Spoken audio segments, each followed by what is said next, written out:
3 lifelong friends, 6 trusty balls, and endless NFL takes. Welcome to 3 Guys, 6 Balls NFL Podcast. Welcome to episode 48 of 3 Guys, 6 Balls NFL Podcast. I'm your host, Joel, and I'm here with my 2 usual co-hosts, Will and Avery. Avery, how's Vegas treating you? It's treating me well so far. It's nice, cool 69, 70 degrees, dry heat, which I love. I didn't say the other number.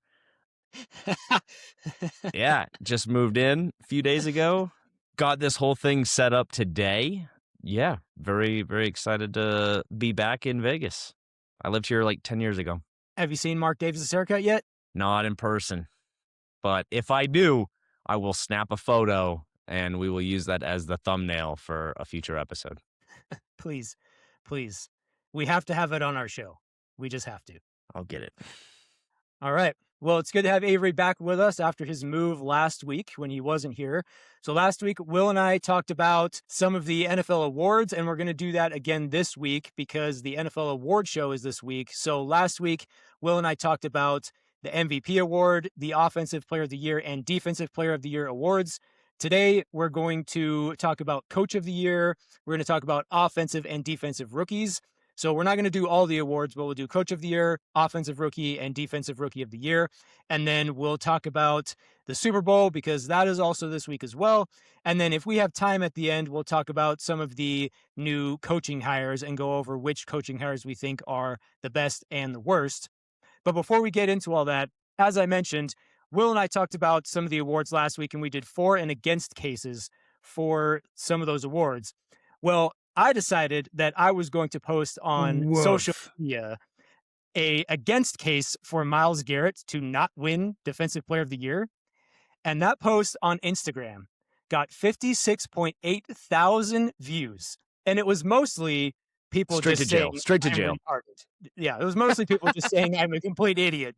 But anyways, it was awesome to see it just blow up like that. It was really cool, even though pretty much every single person was saying I'm a moron, except for all 4 people. I love how, real quick, I do love how doing that post, knowing that it was going to get hate, and then seeing how much engagement you get, like, I'm sure the light turned on for you as to like, this is why there's so much retarded content on the internet. Because you can farm the hell out of this. Anyway. If you say something good, if you say, yeah, Myles Garrett's going to win Defensive Player of the Year, that post would have got like 3 views. Yeah. You have to say something like that in order for people to actually watch it. People love to hate. They do. So what we need is more rage bait then. Yes, we need to start a Browns hate podcast because the 2 Browns posts that we've recently done are the 2 best posts we've ever had. So we needed to start a Browns hate podcast. You know, ironically, if we did that, unironically, actually, if we did a Browns hate podcast and went really deep into it, it would be similar to that scene from The Other Guys where Mark Wahlberg unironically learned how to do like ballet or something to make fun of the ballet dudes.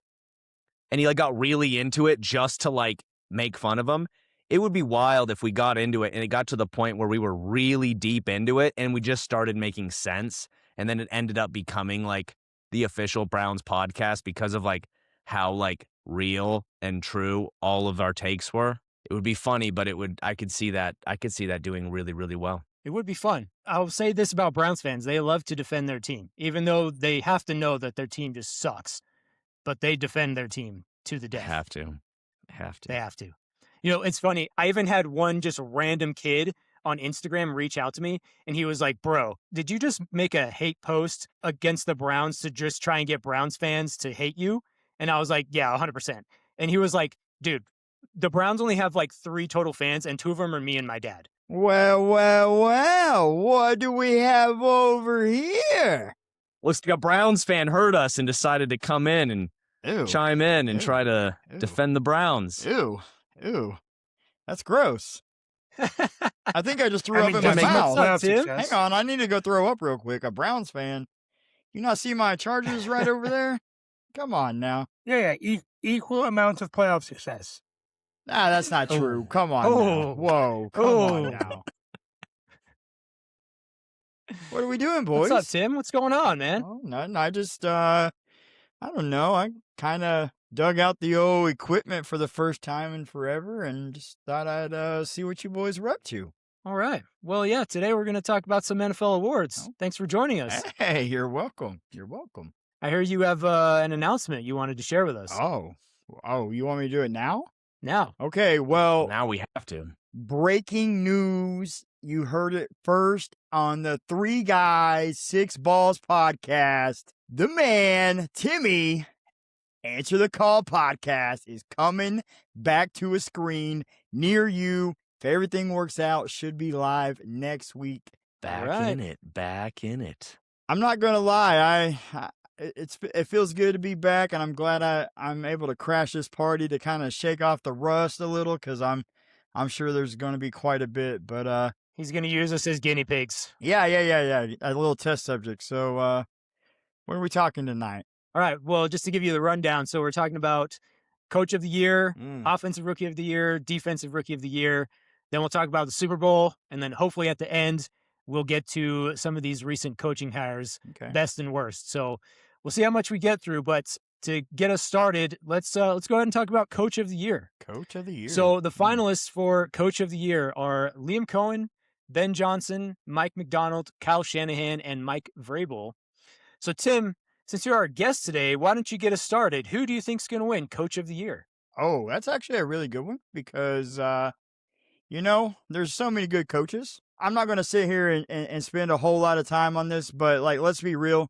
An argument can be made on all of these coaches, right? I mean, Ben Johnson turned around the Bears. Liam Cohen, brought the Jags back to the playoffs. Mike Macdonald only improved the Seahawks record from last year. Kyle Shanahan, I kind of feel like Kyle Shanahan is kind of on that Sean McVay. I think you guys were talking about Sean McVay a little bit last week in the sense that it's kind of expected. Well, Kyle Shanahan, for me, if he doesn't make the playoffs, it's a bigger deal. Then you got Mike Vrabel, who completely turned the Patriots around and got them to the Super Bowl.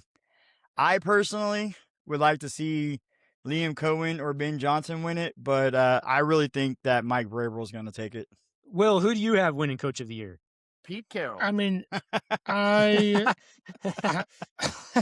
man, I feel like the best case can be made for the three floor-to-ceiling coaches, right? Liam Cohen, Ben Johnson, Mike Vrabel. I think it's a bit of a shame that Kyle Shanahan's here. I don't think he's that good of a coach, especially this year. As a head coach, I don't think that he did his team enough service to warrant an award. The case can be made that, his whole team got injured.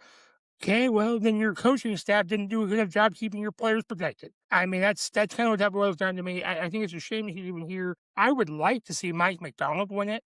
That's not going to happen. I do think it's also going to go to Mike Vrabel. But unfortunately, I think it probably should go to Ben Johnson. Well, there's nothing unfortunate about that. I Will just hates the Bears, Tim. Oh, bear hater. Wow. He hates them as much as you hate the Browns. But see, I don't or really just don't like them. Hate's a strong word. Hate's a strong word. I don't hate the Browns. I root for them because, I hate the Eagles. They're just terrible. Yeah, I hate the Chiefs. So I mean, I get it. See, that's an in-division thing. You're a Chargers fan, right? You're supposed to hate your division rivals. I mean, the Bears are not in the Rams division. If you hate the Browns, though, you're just... It's punching down. It's the same thing with the Seahawks or the Rams hating the Cardinals. It's like, geez, dude, chill. They're so far in your rear view mirror. Who cares? Like actually hating your little brother. Yeah. It's okay. Anyway, the coach, I think it's got to be Mike Vrabel. Going from 13-4 to 14-3, insane. I still remember when Will Campbell was drafted and in his little interview on the stage was talking about how he's going to protect Drake May, which, yeah, he kind of did. He got him to the Super Bowl, but he could have done a little bit better. But seeing how much that team improved, especially, I remember Mike Vrabel with the Titans, and I thought he looked promising there. And then he goes to the Patriots, and I think everyone kind of saw, it's like, oh, this could be good. The Titans are about to make a generational fumble here, and we're seeing it now. But I also agree with what Will said. I think Macdonald also, should be up there. But it's one of those things where they weren't as bad last year. And it's kind of like one of these late season pushes. It's kind of like trying to give, this might be a deep cut, trying to give Ken Wisenhunt the coach of the year in, what was it, 2009? I think it was the 2008-9 season. But it's like they weren't a good team. They just made the playoffs and then went on a crazy run. And I think that's kind of, I don't want to say that's where the Seahawks are. It's a little bit different than that. They got the number 1 seed. But they were pretty good this whole season, but they really ramped it up late. But I think just because of the situation and everything, I think Vrabel absolutely deserves it. I would like to know what factors go into making Coach of the Year. Is it the same factors that decided Bill Belichick wasn't a first ballot Hall of Famer? Yeah, imagine how Or good Tom Robert Brady Kraft. could have been. I actually don't Imagine have a how problem good with Tom that. Brady could have been if he had a Hall of Fame coach. Imagine. Tim, you're gonna have to leave. I'm sorry. No. Listen, Just- listen. Wait. Tim, are you pro Bill Belichick not being in the Hall of Fame? No. I'm not like he definitely deserves to be in, but let's think about this from a standpoint. He gets in 8 Super Bowls. He gets in first ballot. Super No, Bowls. listen, timeout. I've already got 8 this. Super Bowls. No, hold on. I want to hear Tim's case. I'm about to shred it to pieces. Okay, so he definitely deserves to be in. Okay, and I'm not saying that he doesn't deserve, but think about it from this standpoint. If he got first ballot Hall of Fame, okay, then boom, he got into the Hall of Fame, and that's it. But here we are. We're on Super Bowl week, Media Row, and we're talking Bill Belichick not making the Super Bowl. That was clearly a move. That way he has a spotlight, and he will for sure get in next season or the next time he's eligible. But I mean, from a standpoint of the media, yeah, I can understand why this happened. This didn't just accidentally happen, and then Robert Kraft didn't get in today. This isn't accidentally, guys. This is done for a reason. So your take here is that they rigged the system so we would still be talking about Bill Belichick during Super Bowl week? Hey, I mean, I've listened to a lot of outlets, and they're still talking about Bill Belichick not making the Hall of Fame. Right, because it's a travesty. Because he won 8 Super Bowls. This is more shocking than them being I'm not caught saying cheating. he doesn't deserve it, guys. I'm just saying from a standpoint, I can understand that the media, it gives the media something to talk about. And let's face it, Bill Polian has a grudge because he whooped on the Colts all those years. Is there a better coach than Bill Belichick? If we're talking Ever Hall all of Fame, time? how many No. coach are in the Hall of Fame, Mark and how many of those Davis, coaches are better than Bill and Belichick? his haircut is better than Bill Belichick. Okay, now you really got to Maybe. leave. Now you Maybe. really got to leave, Tim. Come on. I know you're just warming up, but come on, man. Anyways, back to Coach of the Year here. So Okay. before I give who I would pick, I just want to say I think all 5 of these coaches deserve to win Coach of the Year. But if I had a vote for Coach of the Year, here's how I would narrow it down. I would first eliminate Mike Macdonald. I understand that his team won 14 games and he was the 1 seed, but when Macdonald took over this team 2 years ago, they were 9-8 the year before. He won double-digit games in his first season as head coach, and I'm not discrediting him at all, but he didn't take over like a 4-win, 3-win team. He took over a team that had 9 wins for the last 2 seasons before he got there. He already had a very solid team before he was the head coach. So it's not like some of these other guys who are working with teams that won 4 games the year before. Mike Macdonald is a great coach, but I would eliminate him for that reason. I would eliminate Kyle Can I Shanahan. pause right there? Can I Yes. pause you right there and make a counter argument for Mike Macdonald? I think Mike Macdonald should get it because he took his 3 skill players, right? You had Geno, you had DK, and you had Tyler Lockett. And you said, you 3 are not getting me to the Super Bowl. All 3 of you out. I will find literally anybody else. And that's what he did. And now look at where he's at. I 3 feel like players if don't make a great team, coach, though. 3 players You're could right. complete a team. When you Right, have right, you he have cut the fat. He saw True. the problem and said, you're out. But when you have a overall solid team, the overall solid team won 9 games 2 years in a row. I understand Right. there's pieces you could put in, but the Jaguars sucked like forever. It's not like they were winning 9 games and Liam Cohen just stepped in and won 13 games. No, they traded for Jacoby Myers and then went on a hot streak. They got the right player in and then were really good. Same thing Mike Macdonald did. Got the If right anything- players in and went on a hot streak. If anything, you could say John Schneider for GM of the year. I mean, That guy's been doing some. Absolutely. So it might be more of like the two of them combined. So less of a coach, less of a full GM, but like together, like they've created magic this season for sure. And that's why I asked the question: what criteria goes into actually awarding Coach of the Year? Mike Vrabel, I think, makes all personnel decisions over there. I'm pretty sure the GM, they don't have a GM. I don't really know how that works in New England. They don't really want people to know how it works in New England, which is fine.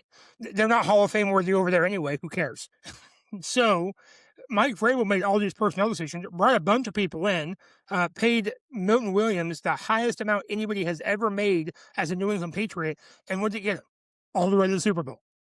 So if we're, depending on the criteria we're talking about, if we're talking about off-season acquisition and how that got you in the season, then I think it should be between Mike Macdonald and Mike Vrabel. Sorry, Joel, I keep cutting you off. You go.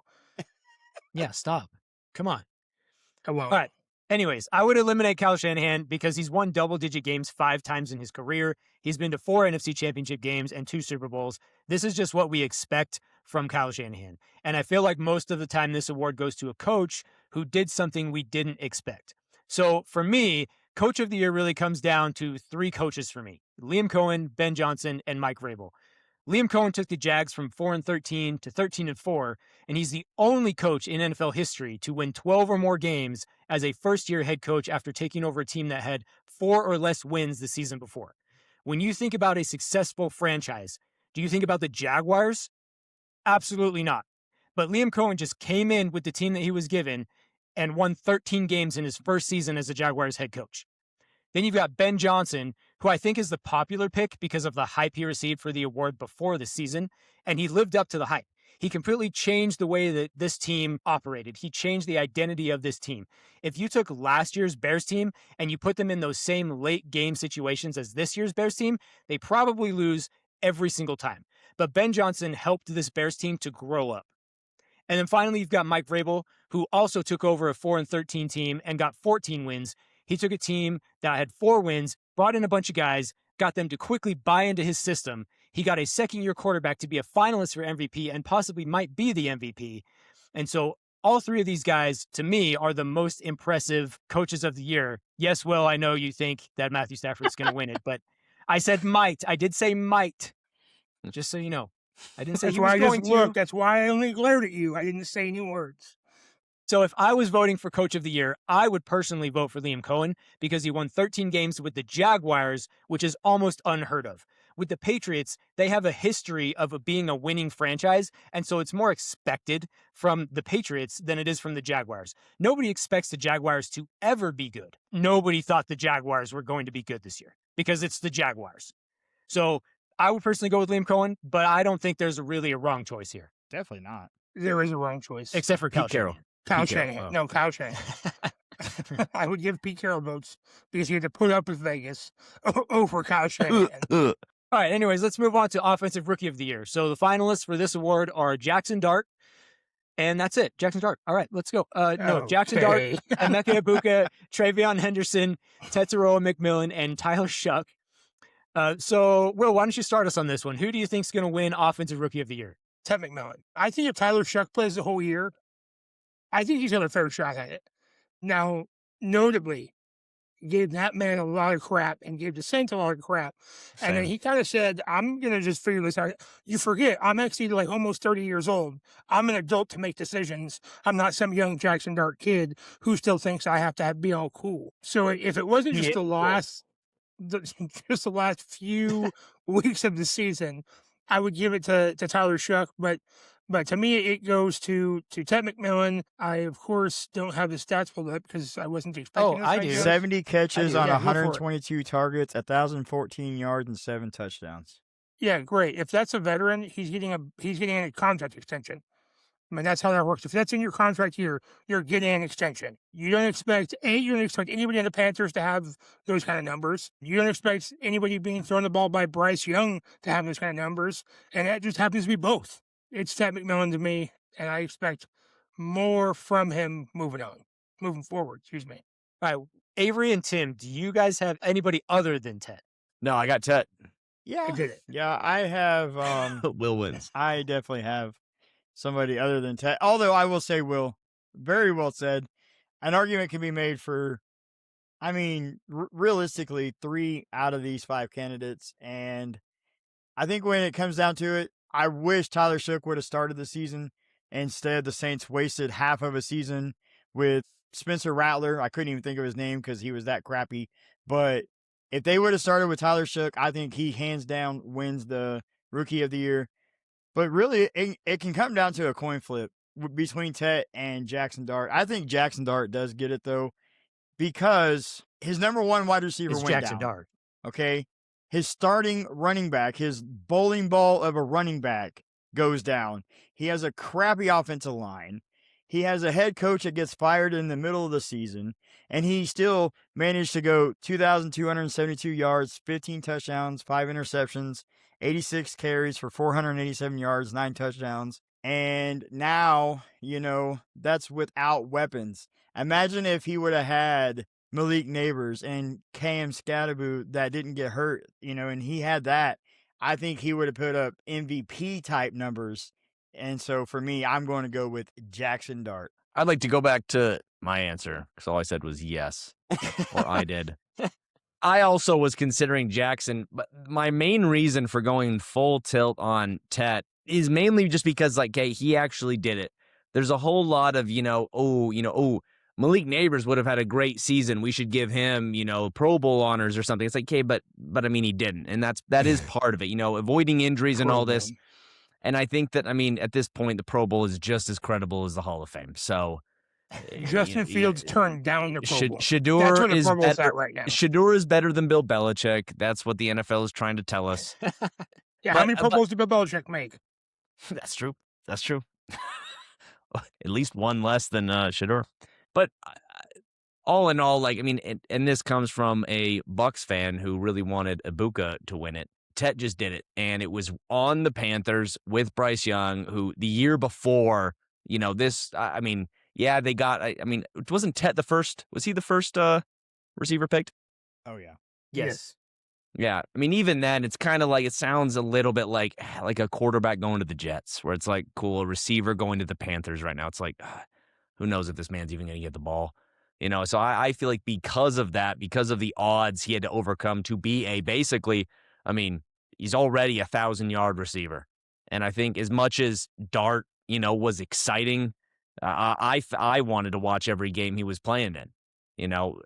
Even with that, I do still think that Tet put up the production and earned the award. Well, I think you guys are all wrong. Oh. I think TreVeyon Henderson wins Rookie of the Year.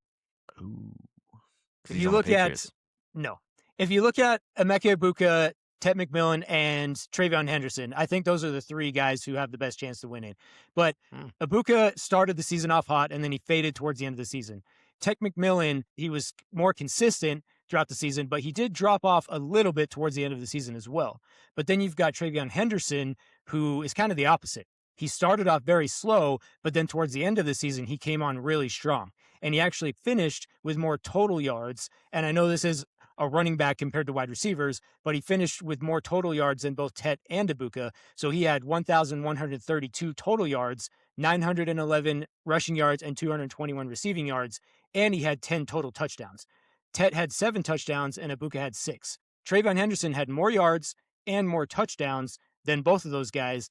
And he did 911 rushing yards on only 180 carries. He didn't even have 200 carries. When TreVeyon Henderson was given the opportunity, he was fantastic for the Patriots.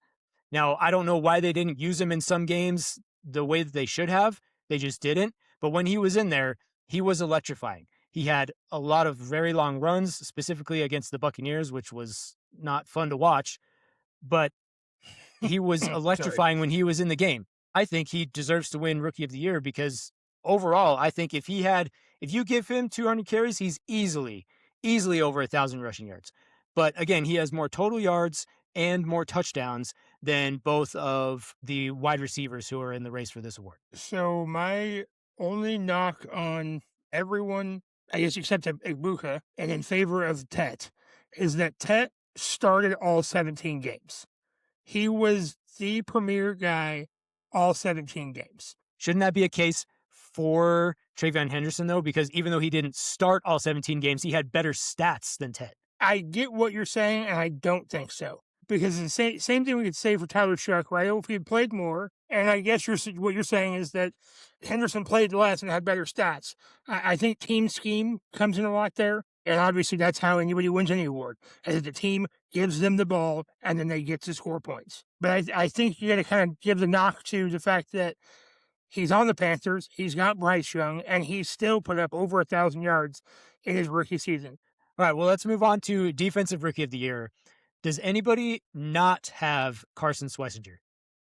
I mean, who else? Who else? Avery, I'm assuming that means you do have him? I have Since him. he didn't say anything? Okay. All right, Tim, why is it not Carson Schlesinger? I'm going to go with a safety. Yes, a safety. I know. I'm going with Xavier Watts. He had 96 tackles as a safety.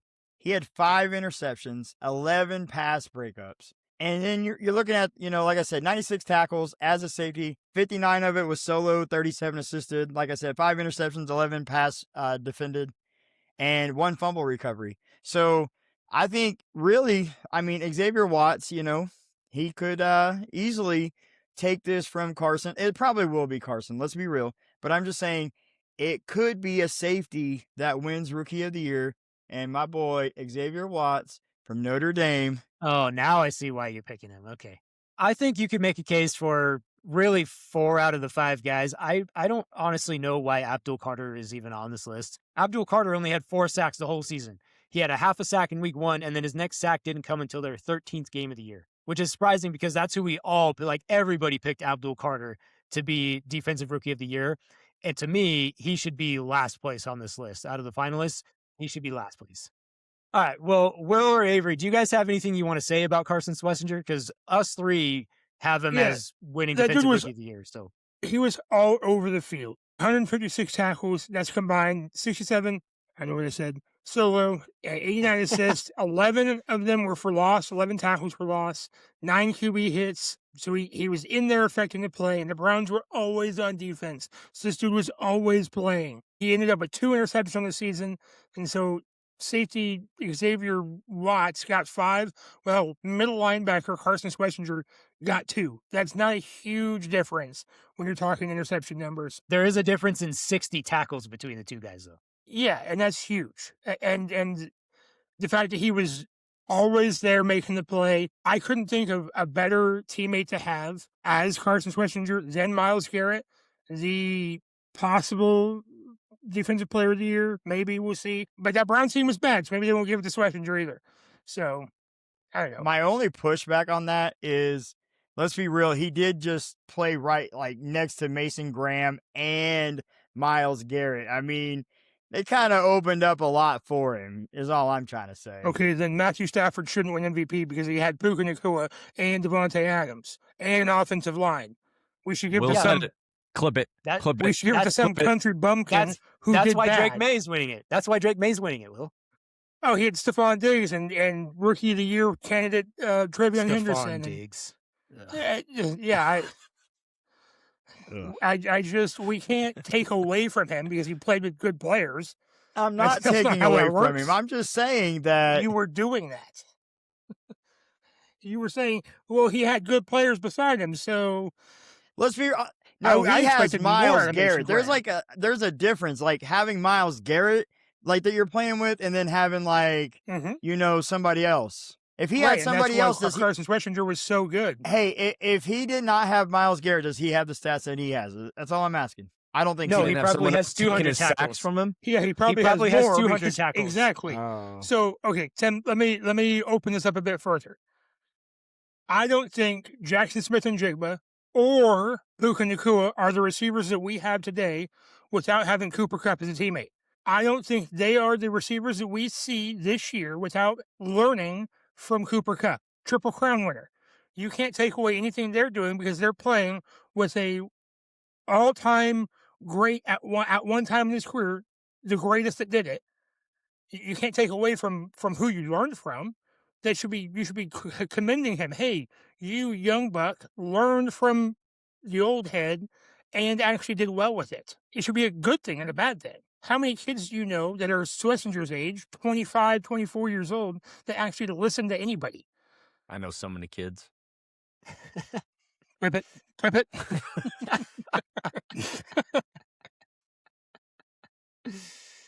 This is just me arguing against you, Will. That's all it is. That's fine. I love to argue. I'm good at it. All right. Does anybody have anything else to add with any of these awards that we've talked about? Nope. Okay. Let's move on to the Super Bowl. Avery, who's winning the Super Bowl? Seahawks. I know I said earlier that I thought the Patriots would win. I said that early on, but I'm changing my vote. I think they just got too much firepower, and I think if Drake May or anyone turns the ball over, it's just like rolling a snowball down a snowy mountain. I think it's just going to compound, and it's just going to be rough. It's going to be similar, not as bad. It better not be as bad as that Broncos Super Bowl, where it just seemed like they just any mistake they made just turned into 7 points. From the opening snap. But you said. Yeah, I feel like they're gonna. I think they're gonna pull this one out. Tim, do you agree? Hang on. He's looking up who's in the Super Bowl. No. No, I literally was doing heads, Patriots, tails, Seahawks. That's like marginally better. No, so, okay, here's my thing. Everybody's saying that the Seahawks are 4.5 favorites, and that kind of scares me. And Mike Vrabel has experience as a player in the Super Bowl, so he knows from a player standpoint what it takes to win multiple at that. And let's be real. Clint Kubiak is already focused on how life is going to be in Las Vegas when he takes that head coaching job come Monday morning. So I don't think the Seahawks offense is going to be nearly as good as what we have seen all season. I think Kubiak is already going to be thinking about what he's going to be doing with Mendoza and Brock Bowers and Ashton Genty. And so I just think that with the experience of Mike Vrabel and Kubiak already out the door, I think the Patriots squeak out one. Will, would you like to respond? I'm going to go first. Sure. If that's okay with Will. Yeah, no, I Your Honor, I forfeit my time to Avery.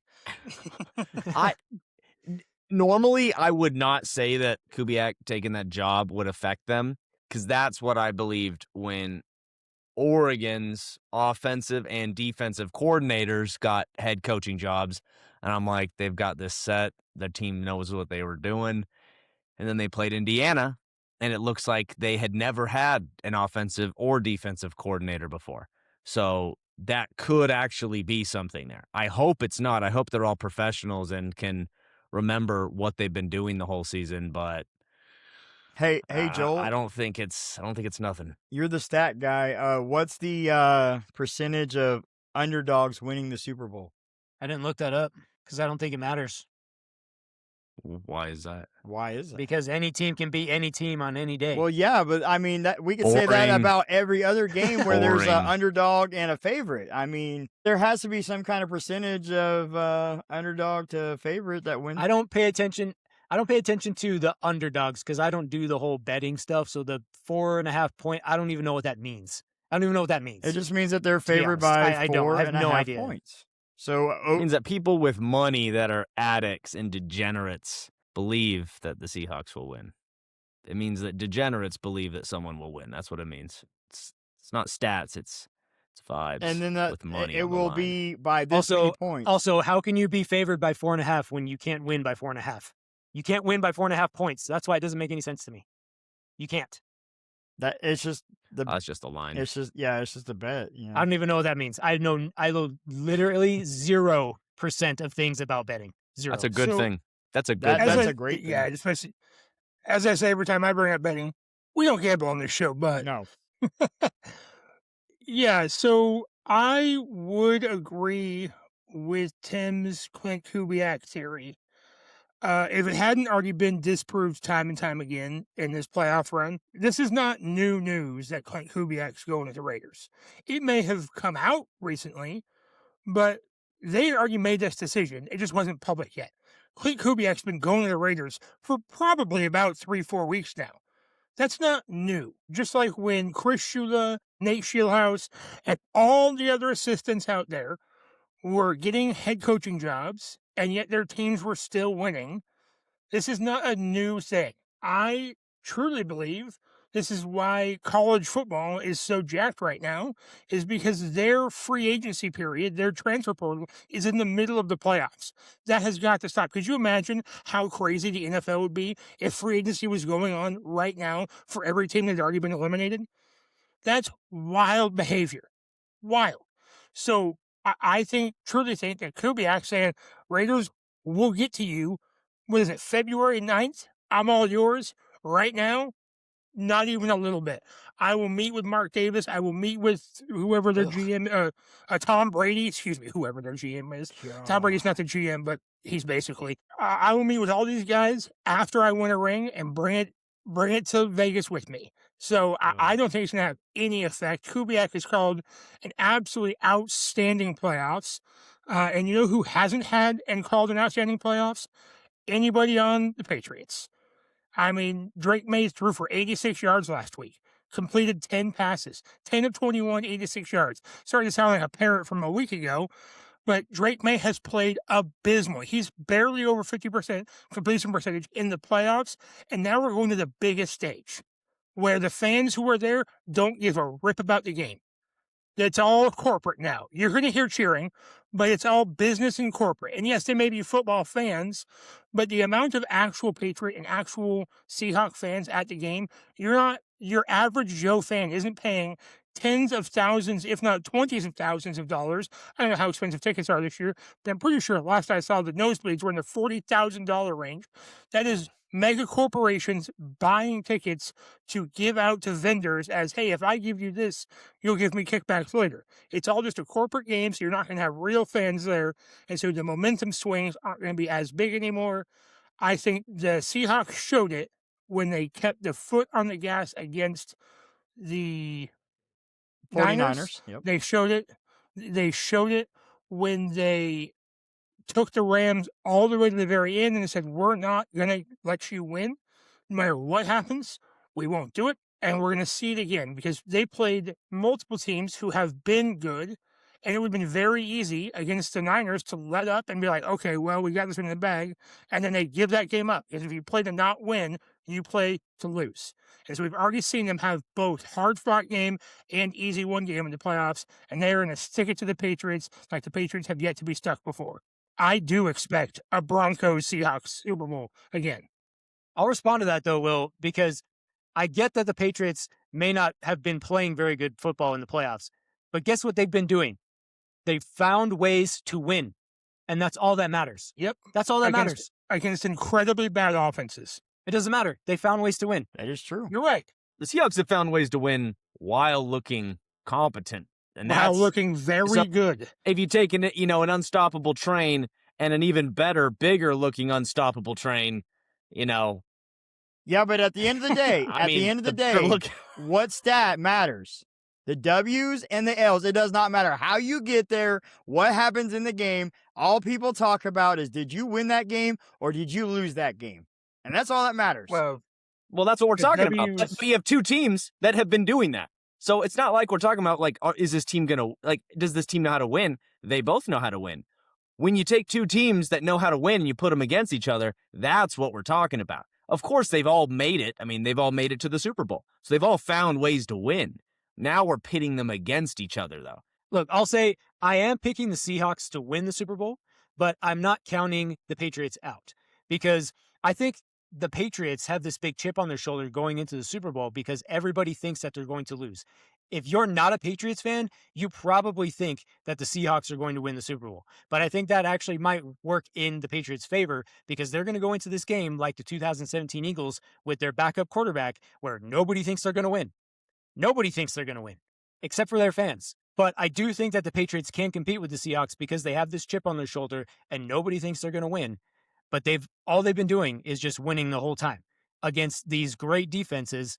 And I know their offenses haven't been great, but still they've been winning. So I think the Patriots, I don't think you should count them out. I'm picking the Seahawks, but I don't think you should count the Patriots out.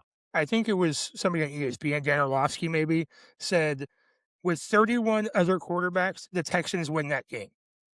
Like that's just the way that goes. Even if the game had been played 2 weeks before, maybe CJ Stroud doesn't throw 3 picks and throw, or 4 picks, or however many he threw that game, and throw that game away.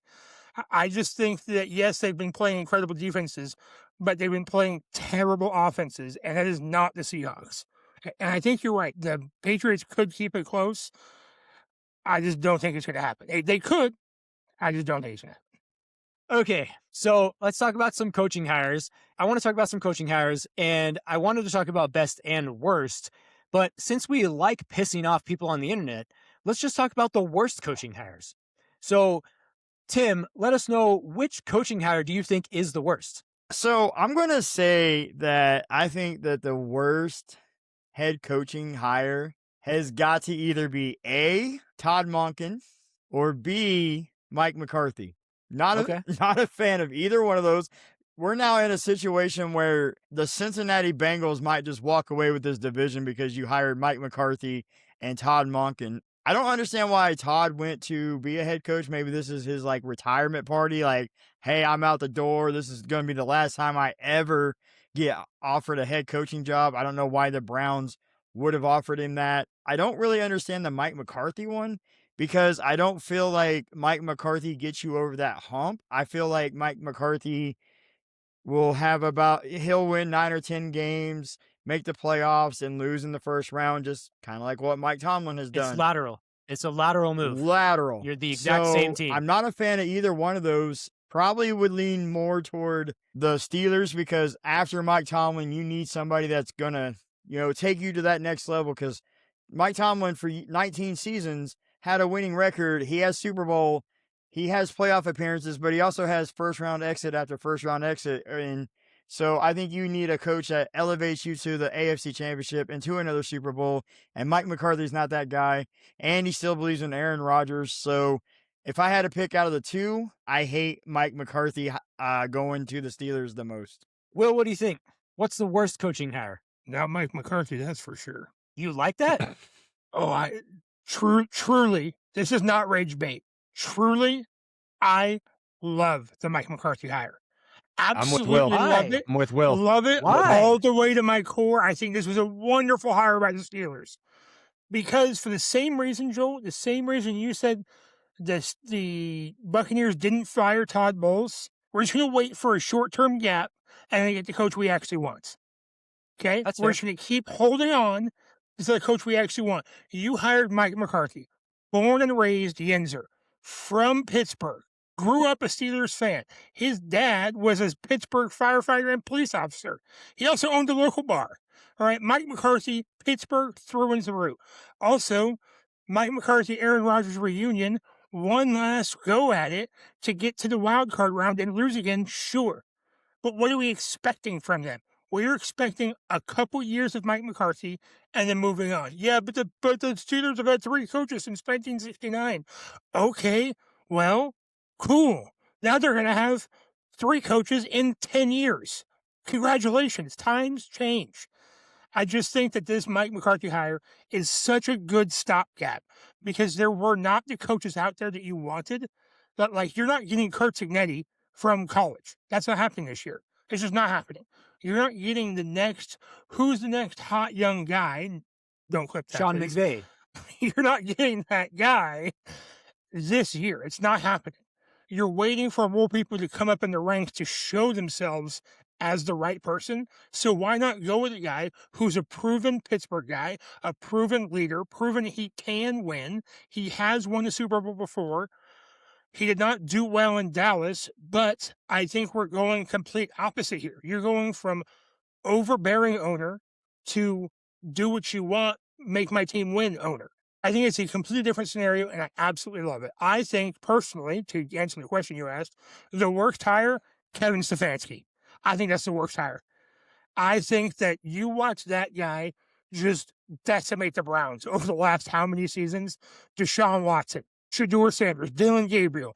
Yeah, he won Coach of the Year, but guess what? He has multiple fumbled the times, ball. by the way. Doesn't matter. He has fumbled the ball so many times recently on that Browns team.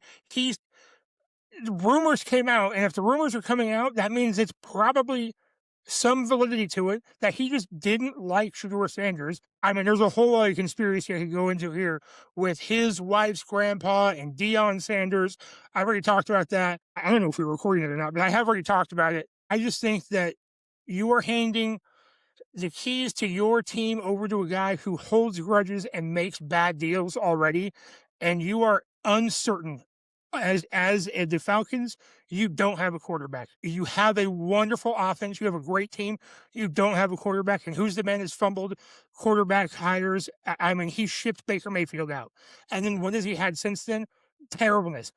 He got Joe Flacco out of it. Brought him in, did great. Sorry, you're doing good. You're gone. He cannot be trusted to pick a good quarterback. And when he does get a good one, he ships him out.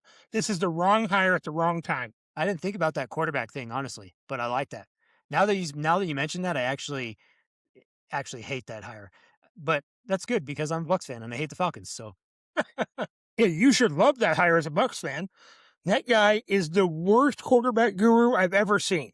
If Mike McCarthy is a quarterback whisperer, which he has been said before, Bruce Arians, quarterback whisperer, worked with Tom Brady, worked with all these guys. Kevin Stefanski is the exact opposite.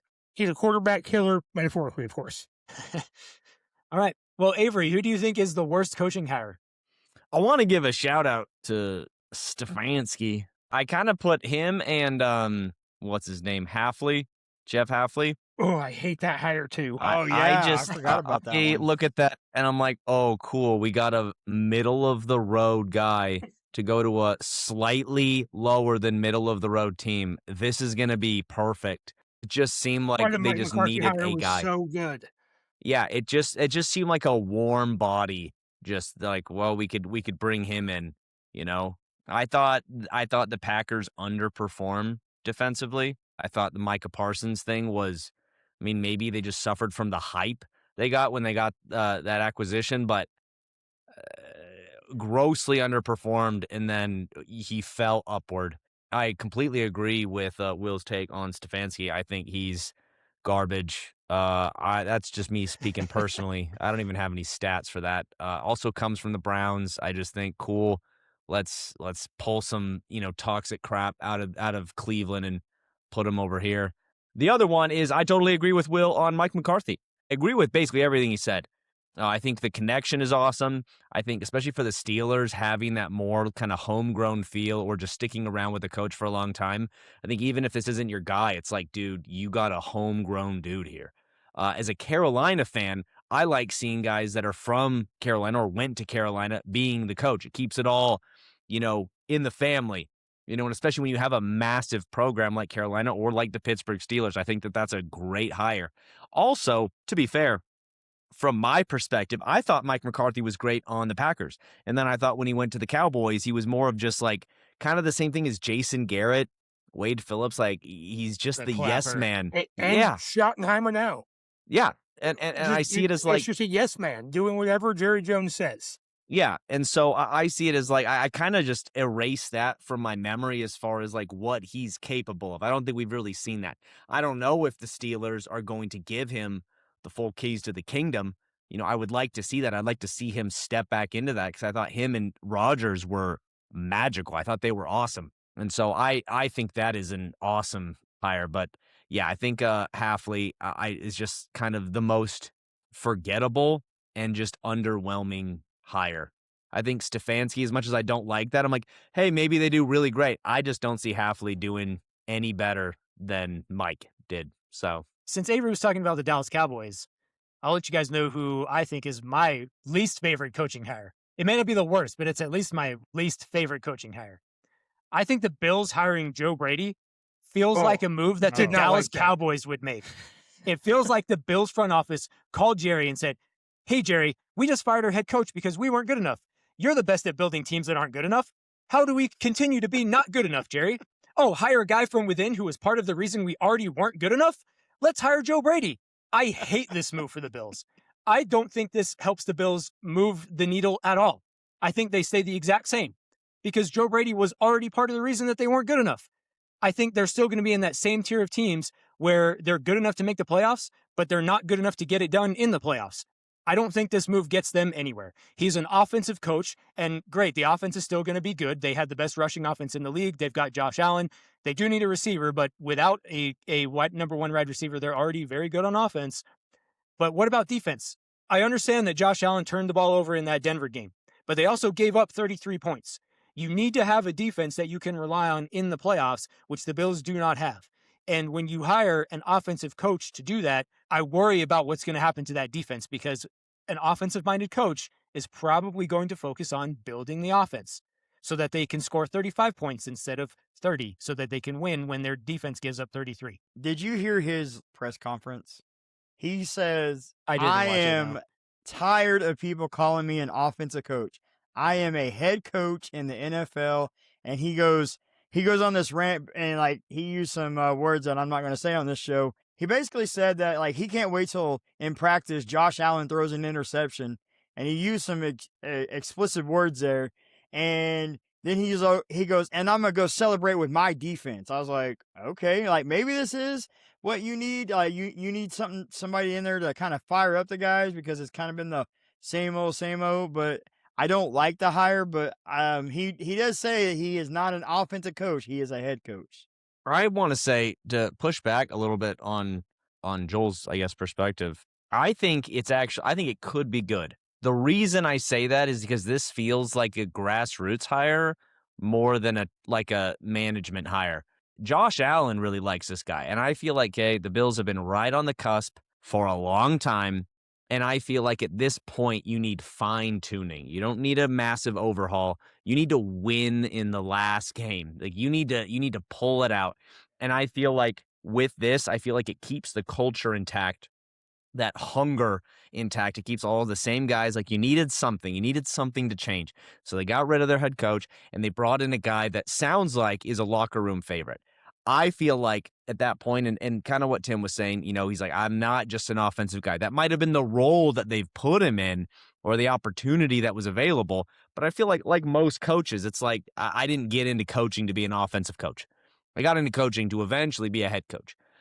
That being said, I like the idea of when you're right there, not completely overhauling everything.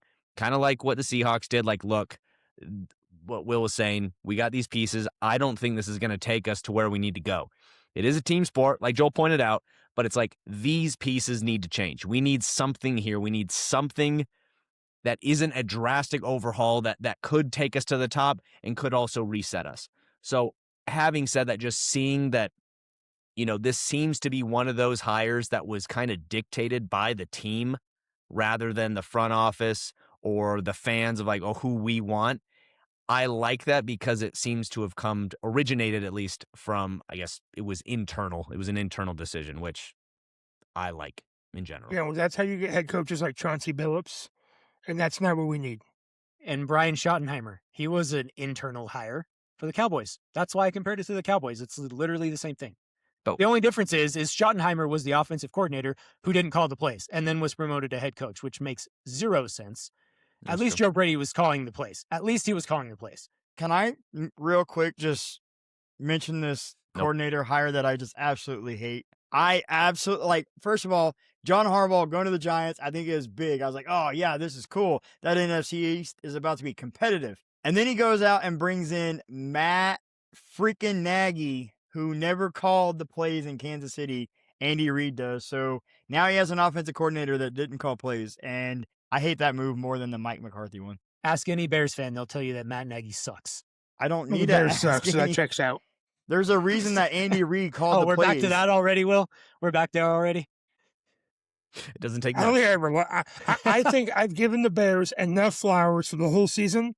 Back on, screw the Bears. Not metaphorically, of course. All right, Tim, give us your final thoughts, and then we'll close out the show. Yeah, I mean, we're one game away from the season, and this should be a really good offseason. Great head coaching hires. A lot of teams got new head coaches, got new coordinators. I'm excited for Mike McDaniel to see what he can do with Justin Herbert. And I will say it right here, first on this show, before anywhere else, if the Chargers do not improve this season, they will never improve, and they will be the same old Chargers. and the same old Chargers and the same old Chargers. If they can't do anything with Mike McDaniel, then I don't know. Like, they're never going to win, and I'll never see a Super Bowl in my life. But if he can do half of what he did with Tua, with Herbert, I think the offense will be a lot better. And I'm excited for this offseason. I'm excited for the draft.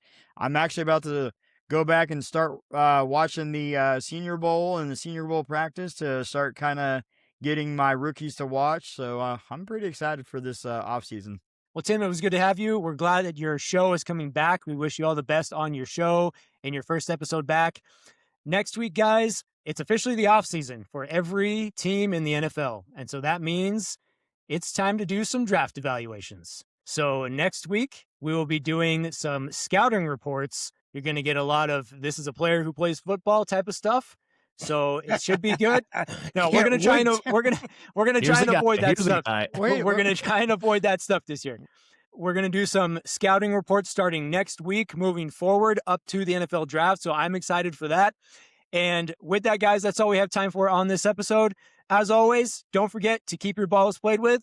We'll see you next time. Bye now, y'all. Also, Mark Davis's haircut still sucks.